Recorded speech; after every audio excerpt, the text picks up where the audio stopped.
Hoje, quando alguém fala em churrasco gaúcho, a imagem que vem é de família reunida, fogo controlado, carne boa, cerveja gelada, um momento de celebração. Mas eu quero te levar a outro lugar.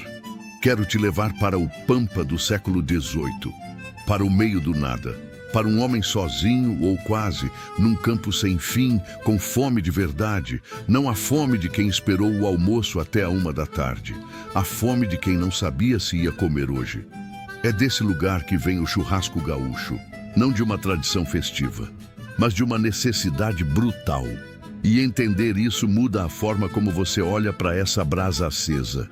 Para entender o churrasco, você precisa entender o Pampa e precisa entender o gado. No século XVI, os colonizadores espanhóis trouxeram os primeiros bovinos para a América do Sul.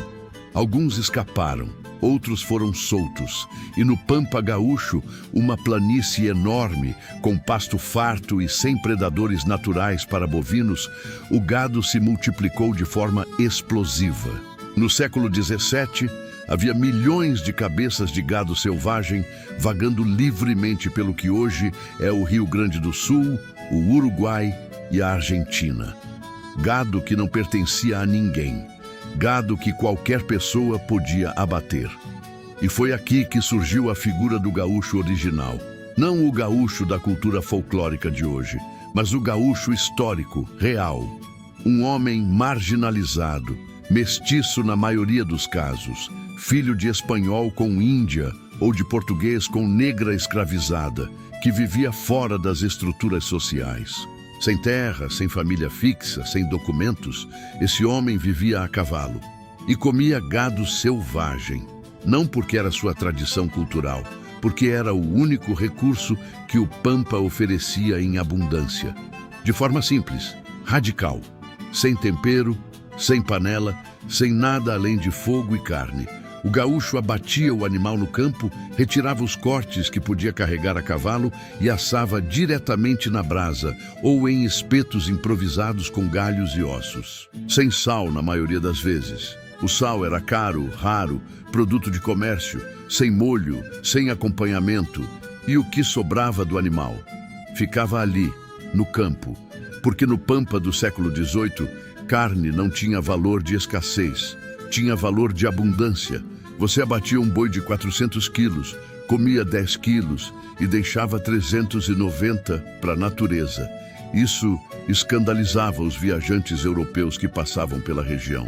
Havia relatos de campos cobertos de carcaças de gado, de urubus em nuvens sobre o Pampa, de um desperdício que parecia obsceno para quem vinha de países onde a carne era luxo de rico.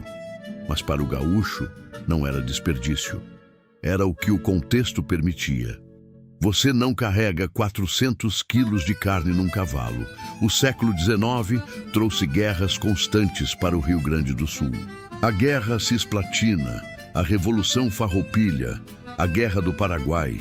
O gaúcho foi convocado ou se alistou, ou foi forçado a combater em conflitos que muitas vezes nem entendia completamente. E nos acampamentos militares, o churrasco se consolidou como forma de alimentação coletiva, não por escolha gastronômica, por logística de guerra. Um exército em movimento precisa comer. Não tem como carregar mantimentos para centenas de homens por semanas. A solução era abastecer com o que o território oferecia, e o território gaúcho oferecia gado. É nesse contexto que o churrasco se torna um ritual coletivo.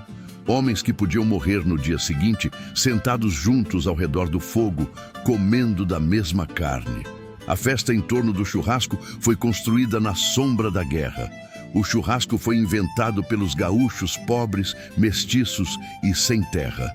Mas quando a cultura gaúcha foi sendo construída como identidade regional, no século XIX, e principalmente no século XX, quem ficou no centro da narrativa foi o estancieiro, o homem rico, o proprietário de terra. O gaúcho pobre, que inventou o churrasco na necessidade, foi romantizado, transformado em personagem folclórico, o peão valente e leal, mas nunca foi o protagonista da história oficial. E existe também a questão do trabalho escravo. As charqueadas usavam mão de obra escravizada em larga escala para processar a carne bovina. A riqueza que permitiu ao estancieiro gaúcho se tornar poderoso foi construída, em grande parte, sobre o trabalho de pessoas escravizadas. O churrasco que está na grelha tem uma história que vai muito além da receita. O churrasco gaúcho nasceu da fome, foi forjado na guerra e se transformou em símbolo de identidade ao longo de 300 anos.